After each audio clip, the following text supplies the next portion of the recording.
Everything is magic. magic. Do do do do. So what's the theme for tonight's show, Angie? What is your deepest I fear? just want to. What is your deepest fear? Right. Mm. I'll just put deepest fear then. Yep, that's cool. Deepest fear. Just for the title for the audio file. That's all. Yep. So it doesn't have to be super duper long and explanatory. Everything is magic. Deepest fear. Right then, Angie. Yes. Are you ready to do your thing? I am now because I got my cup of tea. Oh, brilliant. Right, I'll do the countdown. Press the start button and then it's over to you. Cool. 3, 2, 1. Hello, one and all. I hope you're faring well during these interesting times with lots of things happening at the moment. So, yeah. Hi to anyone that's watching on YouTube, and hello to all of you that are here tonight on Holistic Radio. So, what is your deepest fear? Okay. So this has come up through different things, through obviously, and I'll talk about this a little bit later, through, our Smurf passing over the Rainbow Bridge. But also so my first point of call, really, I should say, is there was an article I wrote back in, I think it was 2008. At that point, I was living in temporary accommodation after becoming homeless. So I was doing a lot of sitting around in coffee shops, waiting and writing and wondering if, when and how I was ever going to get a permanent roof over my head. So it was very stressful. So writing was, a way that I kind of dealt with that. So what I'm going to do is I'm going to read this article that I wrote, because there are bits of it that are still very relevant for me now, and hopefully for you as well. So I'm then going to talk a little bit about, the bits that are still relevant. And then I'm gonna read something else that I wrote about a week or so ago in the wee hours of the morning when I was nudged awake by, I don't know, something, and I'm like, I've got to write this down. So I'm there on my phone in the dark, and he's going, "Are you all right, Ange?" I'm like, "Yeah, I've just got to write this down." So then tippy tapping on the tiny little keyboard on my phone about 3 o'clock in the morning. But, sometimes when these things hit, you got to get them down. So yeah, this article that I wrote back in 2008, I called it at the time "Driving the Change." So those words were on a massive billboard just across the road from the coffee shop that I used to sit in, and it kind of made sense to me what I'd written, and then seeing that. I don't know how I didn't see the words before I started writing, but because they were, these humongous billboards. So since I wrote this article back in 2008, I periodically go back and check in, just to see, is it still relevant for me,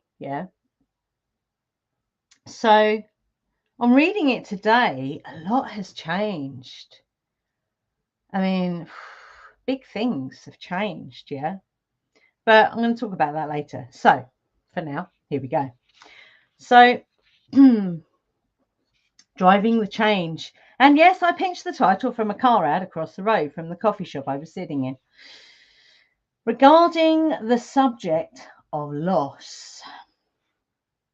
Loss brings about vulnerability, whether it's losing a pair of your favourite shoes, losing control during a moment of clarity or passion, or losing a loved one through death or abandonment, even losing an argument or a fastly held onto ideal. Anything lost immediately, for most of us humans anyway, brings about that knee-jerk reaction of being exposed because we no longer have that security blanket.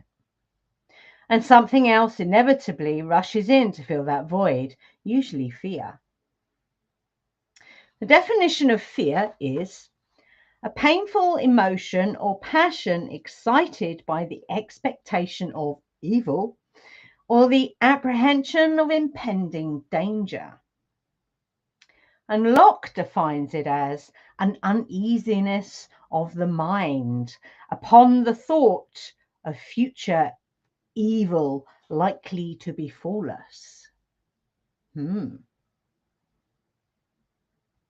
So a little aside, at the time I found, you've probably heard of this lady, Brené Brown.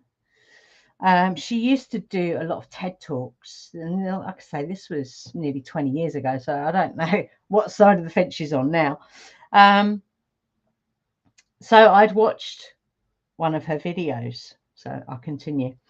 After watching Brené Brown's video twice last night on wholeheartedness, I have since been questioning my own need to excuse myself from vulnerability.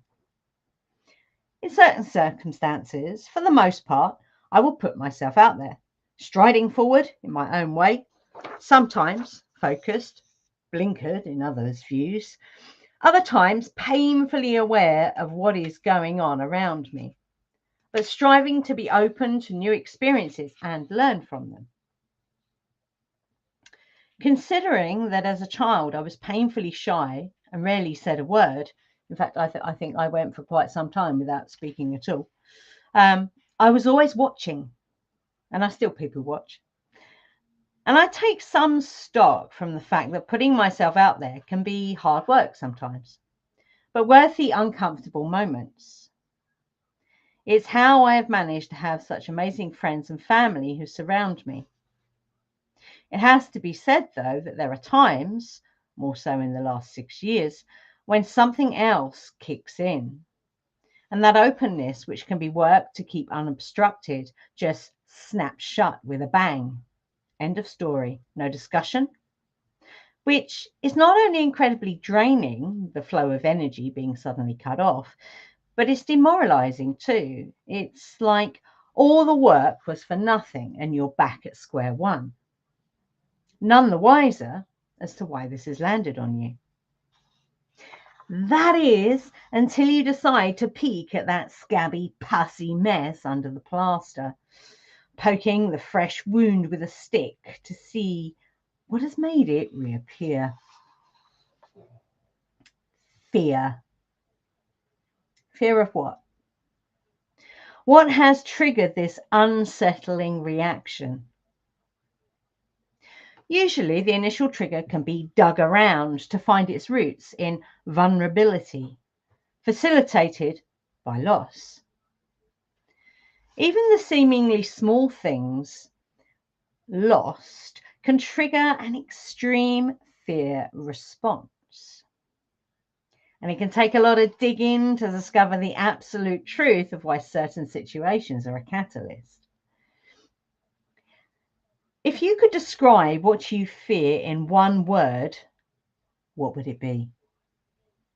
Yeah, big question, I know. And it's making me scratch my head because I fear many things. Drowning, standing in front of a class of strangers and teaching, dying in a freak accident, what sort of world my son is growing up in. But beneath all of these surface fears lies the real issue for me. And I always thought that it was abandonment I had issues with. But on deeper digging, it's more like rejection that I balk from and react strongly to. So when someone willingly or unwillingly rejects the person I am, the me inside, which I have trusted them with, for them to not accept where I am at that moment in time and reject the bits they don't like baffles me. Because surely you either accept someone wholeheartedly or you don't. And if you don't, then trying to change them, mold them into something else is doomed to fail and they will rebel. So the rejection leads to the loss of that connection or the potential connection, resulting in feeling vulnerable and fearful, thereby closing off the energetic flow and any hope of having love or compassion for another or yourself, more importantly. Being as the universe is in a constant state of change and everything ends one way or the other, facing my fear of rejection and loss is key to me being able to stay open and connected to the abundance of said universe and have the ability to practice the giving of unconditional love to everyone, even if they appear to reject the person I have shown them. So a little aside there. No, I'm going to save that for after. Let me just underline that, yeah. That's one of the things that's changed. I'll get to that later. I firmly believe that in order to be able to go out there and give of ourselves completely, we have to begin with ourselves. No one is going to do that for us. Small steps in self-belief or self-realization and love consciousness, are a firm base on which to build a tower of love and compassion. Again, I'm going to underline that.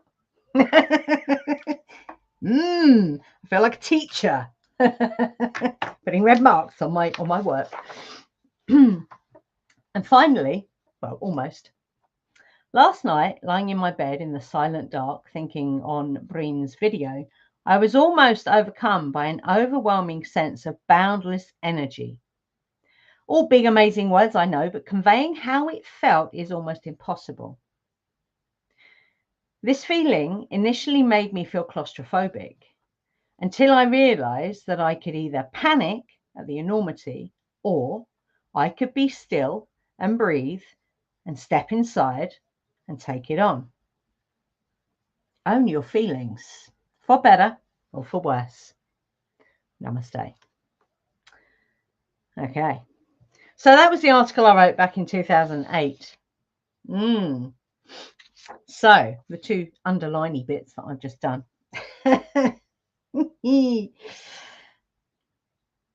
So most of that is, we've grown since then. We've all grown. We've all got a little bit wiser, yeah. We've all see things from a different perspective because, as I say in this article, everything's always moving and changing. Everything's always in flux, yeah. So the idea, so this is number one, have the ability to practice the giving of unconditional love to everyone. Well, it's not a doing. It's not a doing. When you give yourself permission to align with who you truly are and you ignite the, I don't know, the spirit, the light, whatever you want to call that, that is the true nature of who you are, you don't need to do anything. You emanate a frequency and you don't need to go around blessing everybody all the time. You know what I mean? It just is. So, that's a little thing that has changed for me. That perception has changed. My perspective has changed. Yeah. So it's perspective and perception, two slightly different things. I have done a show on this before, but your perception, how you see things, is determined by your perspective, which is how far along you are on your path. Yeah, think of it like walking up a mountain. Yeah, your perception, what you see, is going to be changed by how far up the mountain you are. Your perspective. Yeah. Small steps in self-belief and love are a firm base on which to build a tower of love and compassion. It's just love. It's just love consciousness. Full stop. Yeah. So that's that little bit. That's my little notes on my little essay. Okay, so Where does this concept sit now with me? So in this current climate of massive shifts in consciousness, yeah, or for those on the path anyway, we now have no choice but to live in the wholehearted way, aligning with love consciousness, yeah. There literally is no more choice, yeah. Okay. That frequency of love consciousness, put my teeth in, is the most powerful and consistent frequency. It is our true frequency. Yeah.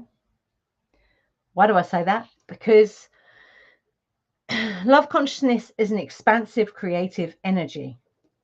Well, we're here surrounded by all these lovely things. Yeah.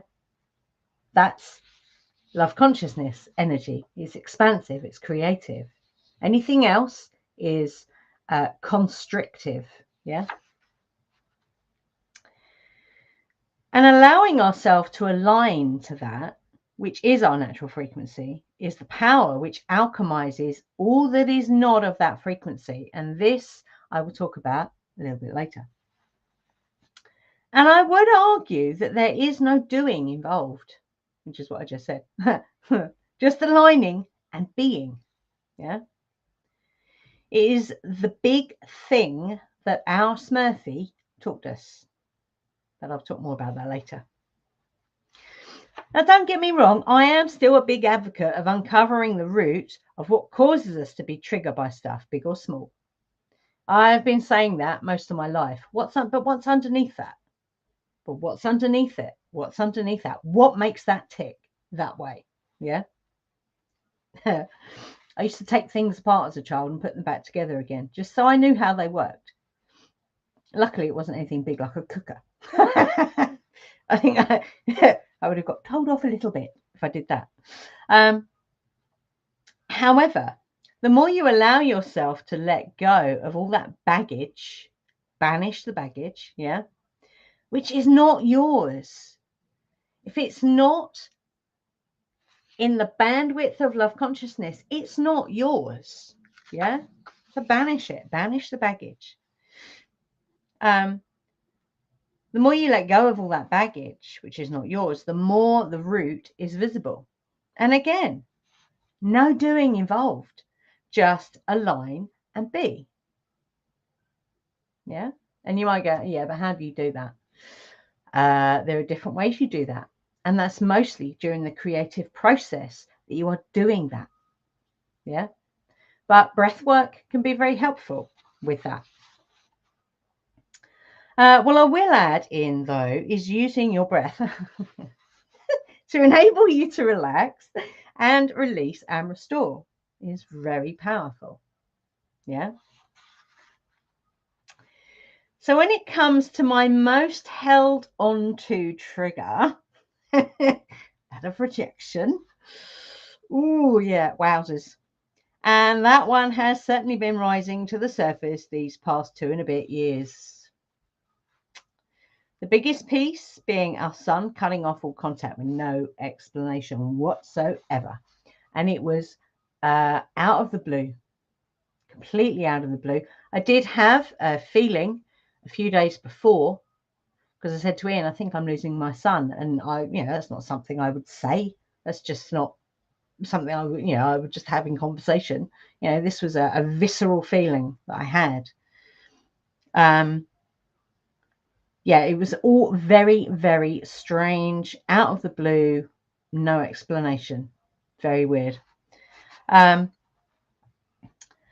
I'm not going to go into lamenting all of that stuff. But needless to say, it was, and at times still is, the most intense rejection energy ever, full stop. And my biggest rejection fear came true. Boom. But I'm not dead. Not even fucking close. Excuse my French. So about a week ago, 3 o'clock in the morning, I got a very clear nudge to write about this feeling of rejection and the perception of the folk who used to be around me. So, what people call blood family, friends. And I had to read what I'd written many times, and then I ran it past Ian. The reason being is who I am. I needed to be clear that what I'd written this time was not some kind of ridiculous clutching at straws and trying to make it fit. Now, yeah, I'm guilty of doing that in the past. Absolutely 100%. Anyone that's never done that, leave the room now. We've all done it, yeah? Because we want to be validated, do we not? So, yeah. But something I do know for sure, even if the words that I'm going to get into in a minute, are complete and utter garbage. One thing I do know, magic is energy. Everything is energy, which means everything is magic. Ta-da! And to go one further, this will make sense in a minute. Energy is frequency. Ergo, frequency is everything. So frequency is magic. All will become clear in a moment. So, this little thing that I wrote at 3 o'clock in the morning was titled, "Why is my family shrinking?" And I don't mean in stature. I mean in numbers.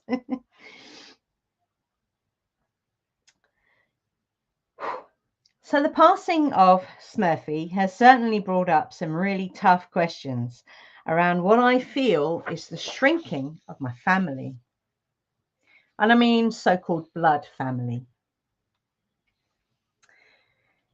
Examining this, I asked my higher self, as you do, why this was. Because family, by definition, would grow under normal circumstances like a tree. Part of the illusion of when something appears to be smaller is, in fact, perspective. Ta-da!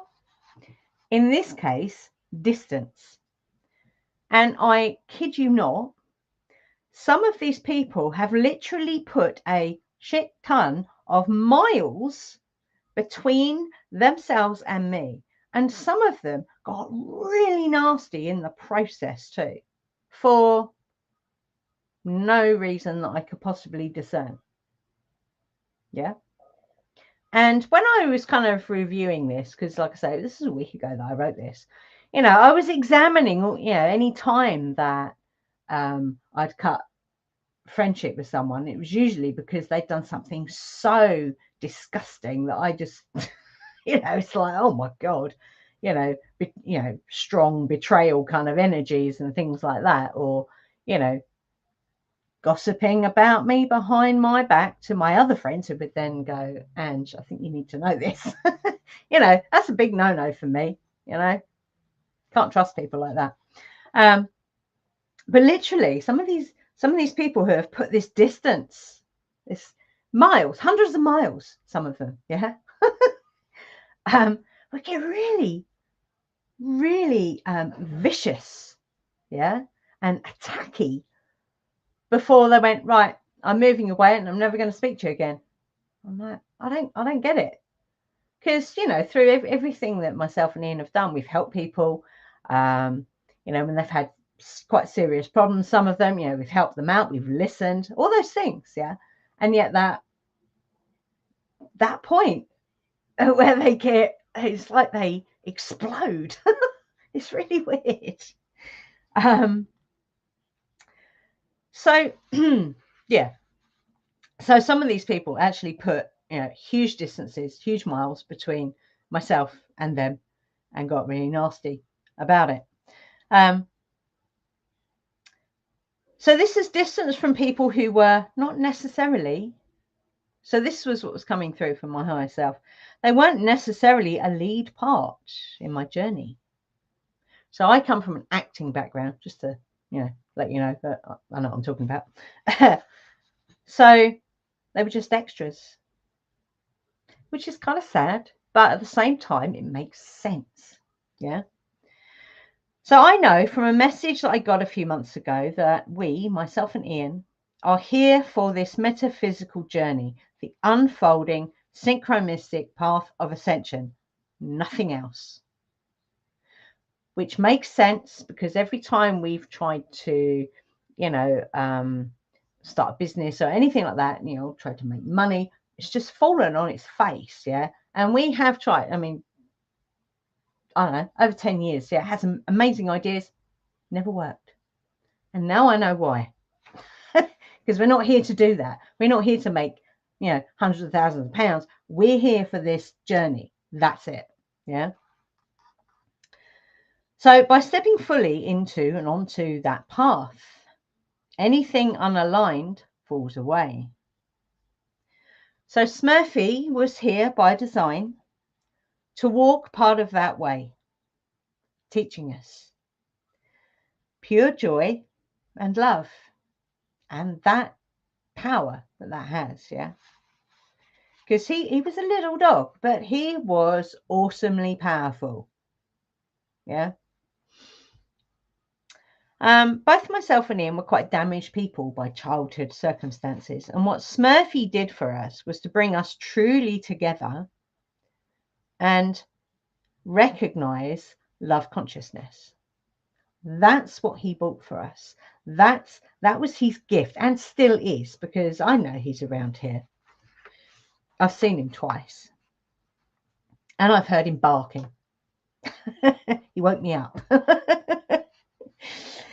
So what I have been perceiving as a shrinking, a reduction one by one of those that I thought were close to me, is actually the perspective of where on the path I am.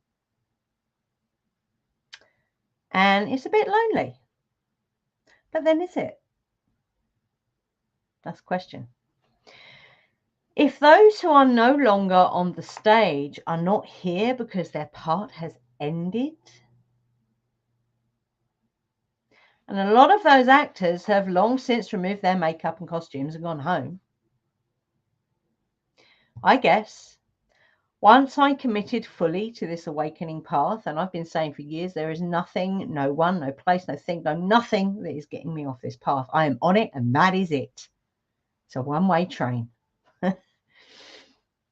So once I was fully committed to this path, it was a done deal that anything, person, or anything not on that path, or even on a parallel path, because it's a bandwidth of frequencies, yeah, I would no longer, they would no longer be in my perspective and perception. Again, makes sense, right? So is this an indicator that we're on the right path? I'd say tentatively, yes. But you cannot carry the old frequencies of what was before. You cannot.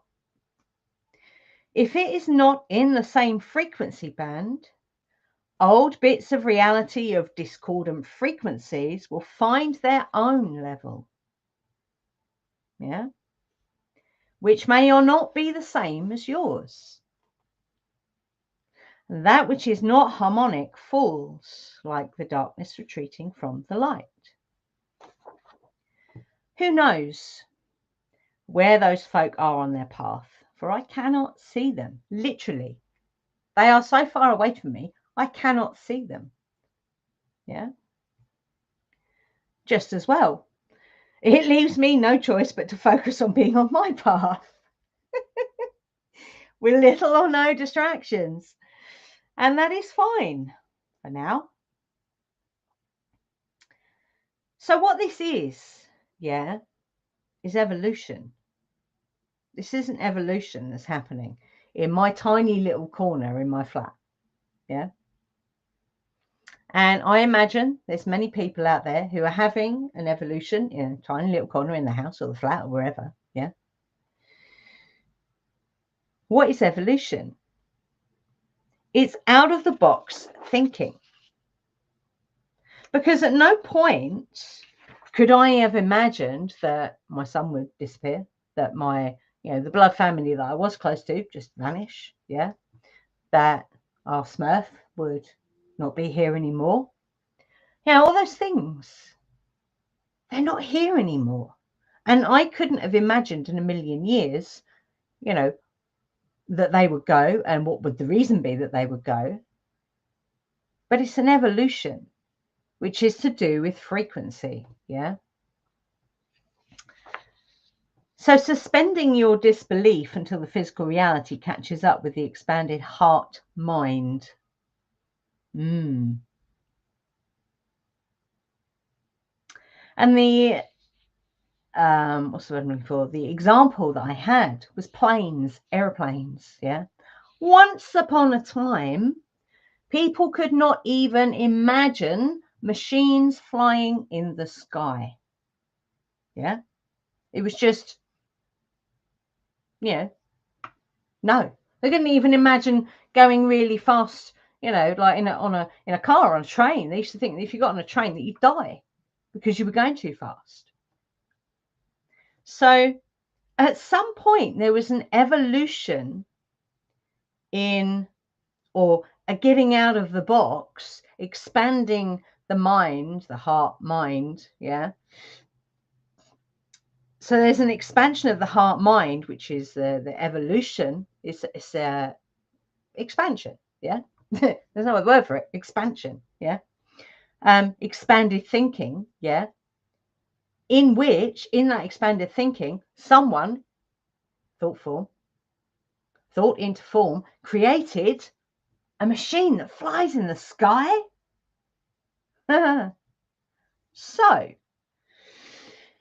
going back to, let me get my page.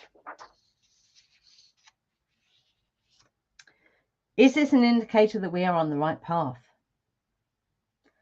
Well, I don't know about you guys out there that are on this path, but I know things about what it looks like when we are in an evolved place that looks nothing like where we are now. I've had very visceral experiences of being able to move from one place to somewhere else without machines. Yeah. In meditation twice. First one I saw from a distance, from above, what the planet looks like in its natural form. Yeah. And it was just green. Obviously there was water, obviously, but it was just green with very not even villages. I wouldn't even call them villages. It's just, like not very populated at all, in fact. And the other time I experienced this, I was journeying with Sekhmet, and she took me through into what people would commonly refer to as New Earth, yeah, but it's the Earth as it truly is, yeah, without the overlay of all the other crap. And what I realized, so when she took me through into this space, my initial experience was I couldn't breathe. And then I realized I was breathing in pure love consciousness. It wasn't, air. We call air. It was pure love consciousness. And once I realized that, I could breathe. And it was phenomenal. So, some people might say, oh, well, that's just your imagination. Fine, whatever. But imagination has got us everything around us so far. Thought form, yeah. So is this an indicator that we are on the right path? Well, I would say this expansion of the heart, mind. So this is the heart feeding the mind as opposed to the mind overruling everything, yeah, and being a dictator with a little squeaky voice. If the heart mind expansion is what evolves us, then let's do it. I'm in. Put your hand up if you're in. I am. Thank you very much. So Yeah, tentatively. Yeah, we're on the path. Yeah. Okay. So I've got a little something to end on, and then I'm going to open it up because I really think that this, discussion, yeah, definitely. So I want to share some of this is Vulnerability 101. So this is a poem I wrote for our Smurf the day after he passed.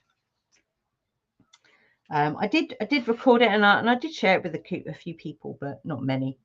I was crying when I was reading it.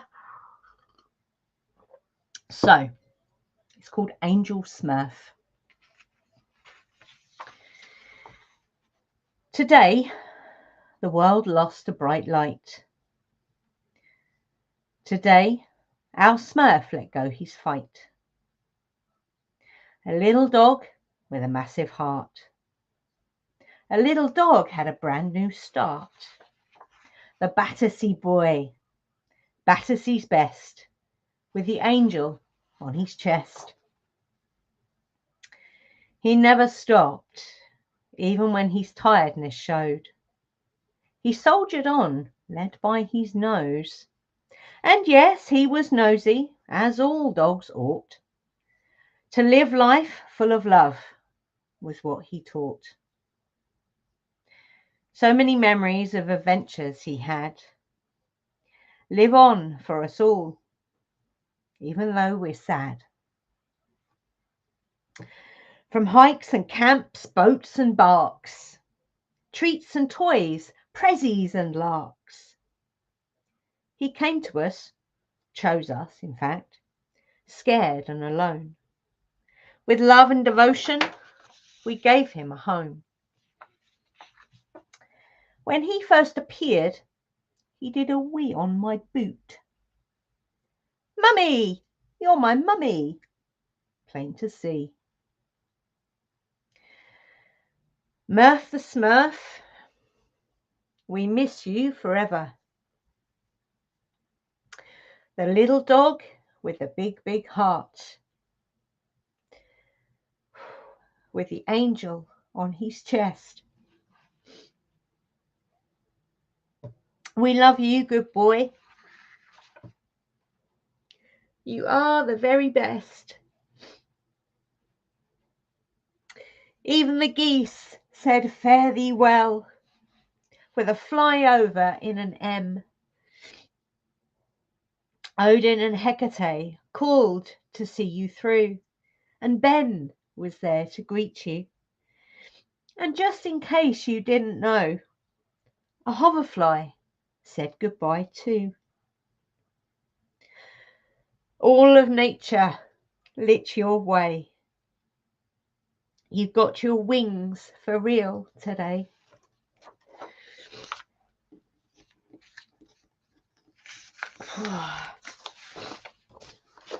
So, folks, I want to open this up to anyone who wants to talk about vulnerability, your deepest fear. Anybody? Well, I just want to thank you, Angie, for what you've just done and said and shared. Thank you. Beautiful. Beautiful. Thank you. And I've shared a little meme while I was listening to what you said. I don't know how just the universe works this way. A meme came across my feed, and it's the electromagnetic field of love compared to the electromagnetic field of fear. Absolutely. Absolutely. So that's on the station group, and I thought that was very, very synchronistic that would pop up. Just as you're talking about what it is that you're talking about. That's how it works, isn't it? That's the magic. Yeah, it is. That's exactly the magic, you know? And, if Murphy taught me anything, it's, he taught me everything is magic. Because when we first met him, we've been looking around Battersea. We've gone up and down, and like, you know, all these poor dogs. And I was crying. He was crying, and I was just about to say, no, you know, we need to go. I can't do this anymore. And Ian said, hang on, let's just go over there. And there he was. There he was. He had a little patter. So we came up to the, you know, the prison bars, so to speak, because it was like a prison, that place then. It's changed a bit now, but you know. So he came up to the bars, put his little chin through. He could just fit through the bars, so we could tickle him under the chin. And then he disappeared. He went and got his ball, and he's like, very pleased with himself. He's got his tennis ball in his mouth, and it's like, we can't throw it for you, but you know, he was very, you know. So he had a little patter that he was, and we're like, that's our dog. And then when we actually met him, he, I say, he weed on my boot, and he's like, you're mine. Oh, so cute, so cute.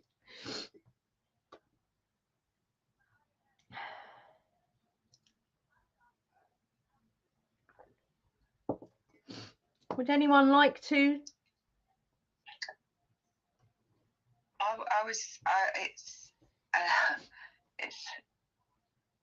It sounds like we have had very similar experiences. I'm originally from a big family, and now none speak to me. And a similar thing is, I know not what I've done. Absolutely. To warrant that. So it's totally relatable to me what you said. Wow. And in that, and the same thing, I feel it's the same thing, because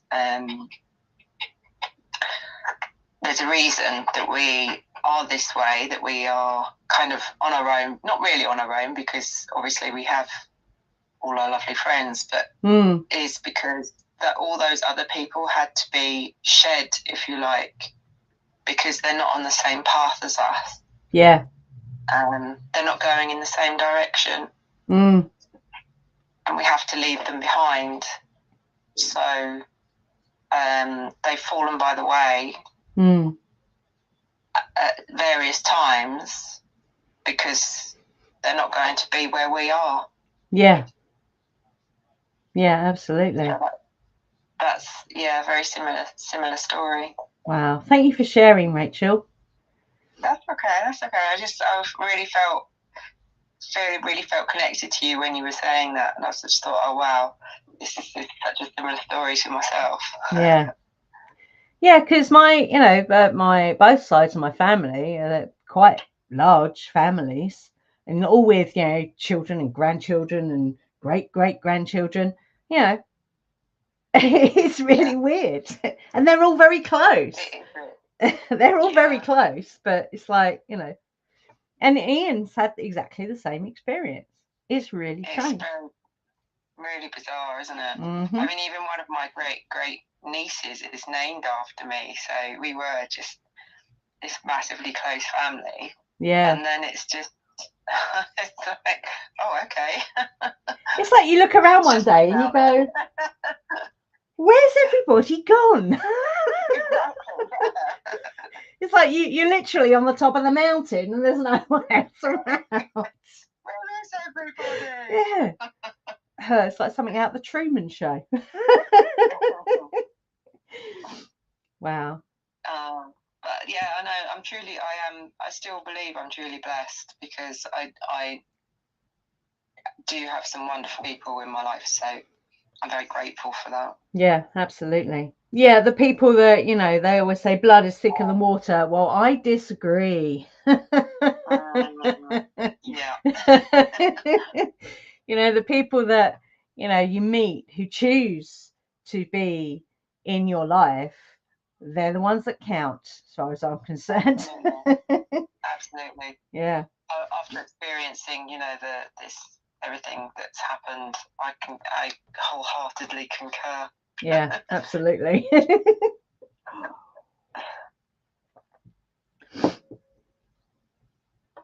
Oh, excuse me, I've got a bit of a runny nose now. And yeah, thank you for sharing, Angie. Oh, you're welcome. Would anyone else like to say anything? Something? Anything? There was a band in the 90s called James, and one of their songs was say something, anything. Even if it's blah. Anybody? Well, I was listening to what you were saying earlier about fear and, the possibility of something happening, the fear factor of that, right? Yeah. And so this is name of this channel is what, holistic, or it's a Holistic radio. So, anyways, my daughter's, she's had seizures, and then she was on the seizure medication for a couple of years, got off of it, but then wasn't doing keto, right? So kind of sugar. Then she had another one. Then her mom put her back. Her mom put her back on the seizure medication, which kind of gives you side effects. It gives you like issues, right? Yeah. Yeah, she has this issue like fear of a seizure, right? Like where and just anxiety and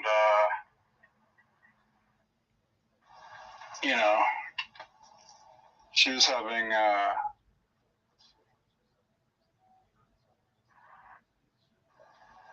she was having like panic attacks, and I couldn't figure out why. Because I was trying to do the natural route, like keto and just natural, not without the medicine. I thought her mom was on the same page, but she wasn't, and so I couldn't figure out. I thought she was detoxing from like the Keppra. But yeah, that reminded me of that, and we're trying to situate that out right now, which is keto. Basically, we'll just do keto for that. But yeah, just like irrational panic attacks. There's no reason for it, right? But she's doing that, and like you have no control. Like I don't have control. Her mom doesn't have control. And she doesn't have any control of it, right? So what's going on? Well, it's the drug. It's not a natural state. Yeah. So it's absolutely horrible, basically. And I kind of took the medicine away, right? And last night, and then there was a big issue about that. Because, well, it's not. What is it, right? Is it going to stop? Because I mean, I don't. I just want to do the keto, right? Like I did research, like immediately, which your mom didn't do. Like, why don't people do that? Like, I don't know. Why don't people look up what you're giving your daughter? What are the side effects? What is it? Absolutely. Zero of that was done. I did it, but why didn't she? Right? But yeah, that fear, that's what's going on too. Like she's like, well, what if the seizure comes back? Yeah. I'm like, well, just don't do sugar. Like this is causing the anxiety, and like this was causing. I had to tell her like an adult, even though, but she's in that state of mind when I was talking to her. Like it's just like she's in a panic, bad state, basically, right? It's irrational. It's like it's like a panic, having a panic attack for no reason now. So this was last night. She had a seizure with me for the first time. Like I was just me by myself, me and her sister. And I'm like, that's something I don't want to ever have again. And I thought she was off of it. So when she was having these like panic attacks, I took her and her sister up from school. She's in the front seat, and she's like, just like, I don't know, just you can tell she's having issues. I'm like, what's going on? I couldn't figure it out. I thought she was detoxing from the seizure medication, because I thought her mom had was going my way and not that way. But she was still on it, so that would have solved the mystery there. Yeah, just giving her horrible side effects. But yeah, the fear when you read the poem is like, what is fear?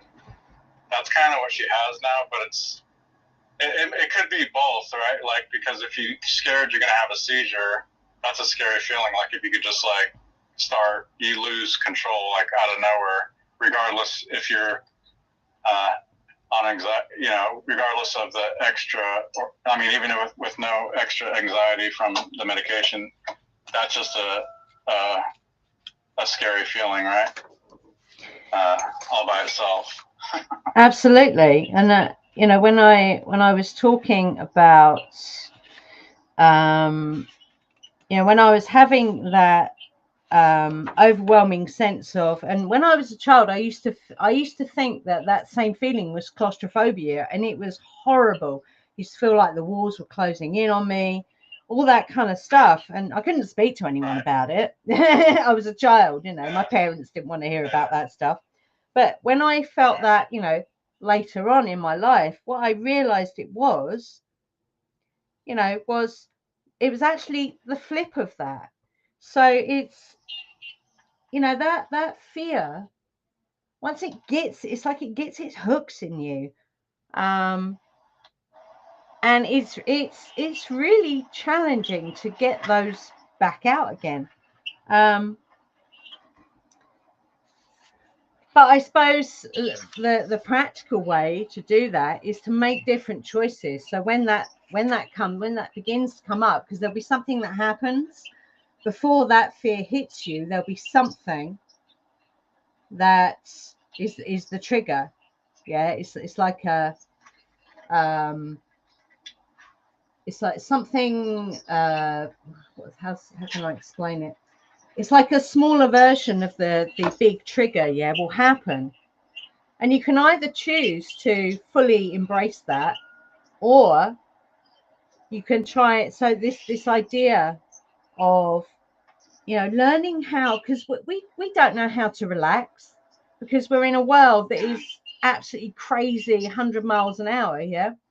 So even if you can teach yourself and your daughter, maybe your partner as well, to kind of just relax, like actually physically get your body to relax.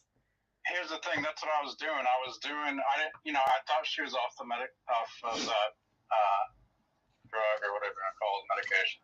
Yeah. Medication. And I was doing it. I was doing some qigong stuff for myself, right? I'm like, hey, you guys, let's do this together. And it was just real simple movements. It wasn't anything any complex thing, but I felt it was beneficial. So I let them in on it, right? And then I was doing I picked up some Dead Sea salt the other day, and you take a bath in that, and you really relax. Oh yes, like big time. Yeah, it's really good. So, and I was kind of basically sharing that with them, sharing the qigong, just simple movements. It was kind of fun too, right?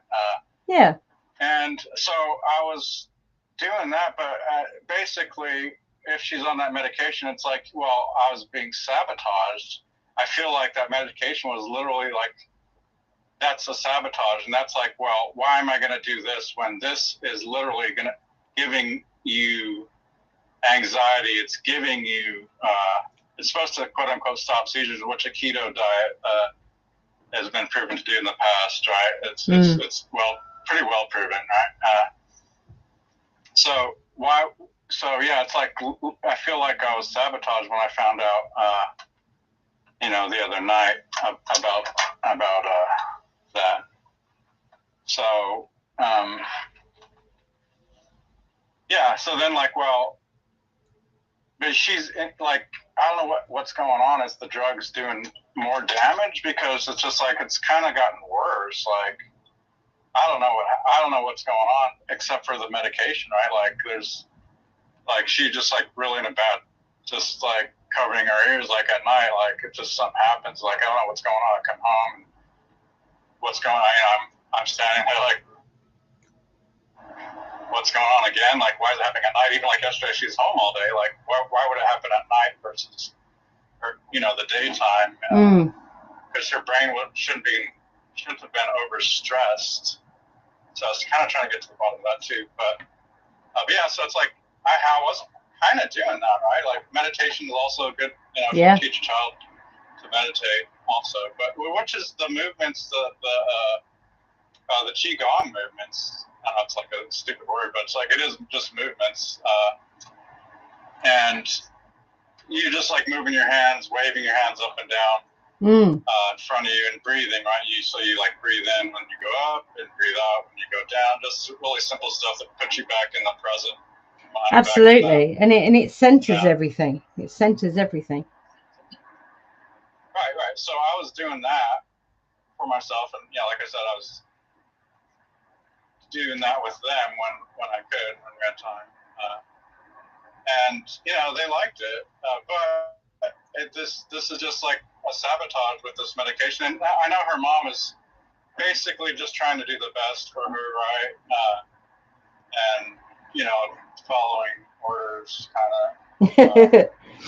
But the thing is, you got to cut out sugar. Like, so she got off the medication, and which you should start getting your brain back, basically, from that medication that screws you up, gives you like phobias and different, So, but you got to clean up your diet. You can't do sugar. Like, you go out to eat, you eat junk food, then you grab a soda. So there was a lot of that going on. Like, there was no discipline as far as diet, really, right? It wasn't like a bad diet all the time, but like there's got to be discipline, and like right now I just want to be real strict about it. Yeah, and I we all eat, so that's the biggest thing that you can change that will affect your health depending on what you eat. So yeah, I would definitely go down that road. But I think again, there's fear there. I remember years and years and years ago. So I've been vegan now for since 2012. But before that, I was always really scared to make that jump. I was basically vegetarian with the occasional, I'd eat meat now and again, but not that much. But to make that jump to vegan, there was fear there. So it stopped me from doing the one thing that I actually wanted to do. So, and how that can come up is resistance. So I don't know if it's possible to change little bits at a time. Well, yeah, we're just, the keto, and it's funny, like, while you're vegan, we're in two different diet camps here, but the ketogenic diet looks like it originated from, seizures, like a solution, right? And that wow. It was like kind of before it was a fad and all that, right? So yeah, it's good for the brain health. Like, your brain is better on fat versus carbs and sugar. So yeah, I like done a little research, but anyways, yeah. So I'm gonna go do that route. Cool. Well, thank you for sharing.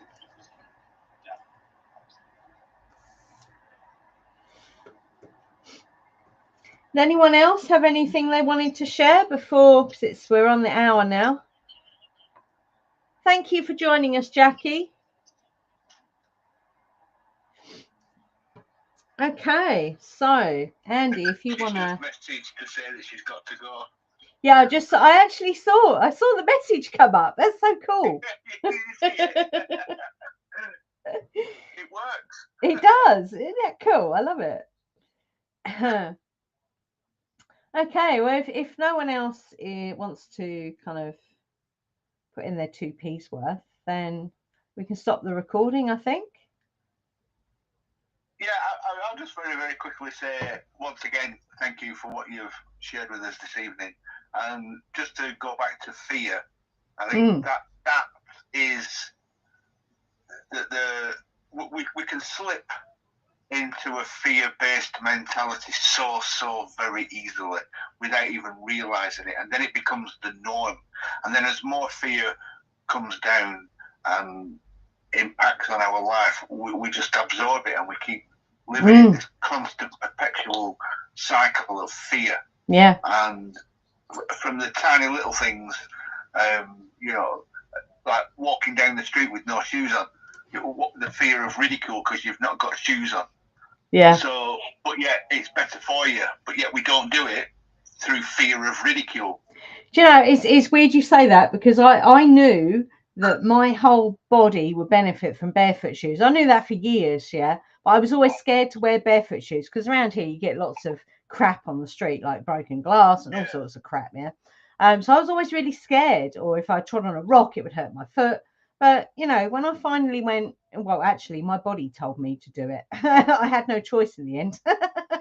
So, yeah, barefoot shoes. I wouldn't go back to any other shoes now. I couldn't go back to any other shoes now. So, well, feel free to share any recommendations. Stick them on the group, please.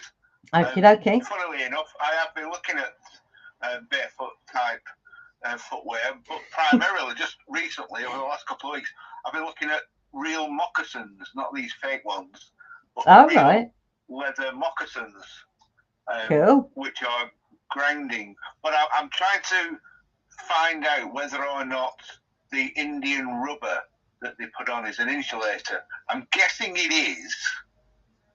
Yeah, rubber generally is an insulator. Yeah, but is there a difference between natural rubber, say that's been formulated from a tree, or plastic rubber? Yes, there is. Formulated in a factory. So what you'd want, so it's natural latex that is the natural rubber, as opposed to a synthetic one. That's the wording you want to look for, natural latex. Right. So that will not prevent your grinding, whereas manufactured plastic rubber. No, all rubber will insulate. Right. Yeah, you want like leather, or I mean, if they're moccasins, yeah, you want non-rubber, non-plastic. Yeah. Not like the best natural materials. Well, you want tough leather, don't you? You don't want suede leather. You don't want soft leather on the soles of your feet. Yeah. You want a good thick leather, and that's the issue that I'm having. I can find all these wonderfully fantastic moccasins that are like slippers in the house, but are not really utilised for the outdoors, even though they might say, "Oh, you can wear these outdoors." And you look at them and you think, "No, it would last me a week." Oh dear. Yeah, the barefoot shoes I wear, because I'm vegan, they do have the rubber soles on them. But I do know there's a guy called Stefan Burns. I don't know if you know his YouTube channel. He's a geophysicist and he talks a lot about, you know, the stuff with the sun. He does actually sell, they're not moccasins, but they are all leather shoes that actually have, I think it's a copper bit in the bottom, so it helps to get that connection with the earth. Oh, please share. I shall write that down. Yep. I'll delve deeper into that one. But yeah. Other than that, there's so many things I want to. We could go for another hour. Or you can make your own. You can always make your own. Well, I have been looking at this as a possibility. Yeah. There's a lady that lives around the back from me, and she's a bit of a hobbyist when it comes to making things and sewing and things like that. So what I was thinking was getting some leather and folding it round my foot with little holes in, and then put just like you would if, you know, like 200 years ago, 300 years ago, you just fold the leather around and then just put a leather lace through it, and then when you put it on, just tighten it up a little bit, or put a little bow in it. So I have been contemplating something like that. Cool. Because that makes to me more sense than paying 100, 150, 200 pounds for something that isn't going to do what I want it to do. Yeah, and I have to say the very expensive barefoot shoes, quality, I mean, you pay like 150, 200 pounds for a pair of I can't remember the brand of them, but they're not worth the money. And they have rubber soles. They don't have what you want, which is the leather sole. So, Well, thanks for that. That's all right. I'll bring up the stop recording. Have you got a few final words, or are you ready to just cut it there? I was going to say real quick before you guys go, I'm into rocks and beads too, and citrine, which is like a golden quartz type color. Yes. Citrine, that's very good for positive energy. Yeah. So I like to mix citrine and black obsidian together. And what black obsidian does is kind of pull in your shadows, like your fears. Oh, yes. Bring stuff right to the surface. Right. And then the citrine, it works well with that because citrine's very warm, right? So I've mixed obsidian with different stuff, and sometimes it doesn't go good together. But citrine goes good with black obsidian, or you could do citrine and maybe black tourmaline. But both those combinations I feel really helpful for just bringing back in that positive, warm energy into your space, right? Absolutely. Kind of dispelling fears and negativity also. Absolutely. So, yeah. And of course, Obsidian. Hi everyone. Obsidian. Hello, Kevin. Pink quartz, turquoise, red amethyst that I got up north.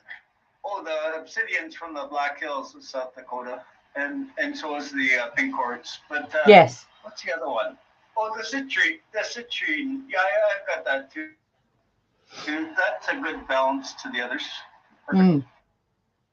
And of course, the other thing that brings you back into balance is anything in the frequency of 432 hertz, because that is the closest frequency to nature, which is, our natural frequency, 432 hertz. Okay.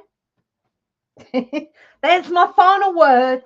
Wait, before you go, my 28's heart frequency chakra. Open up your heart.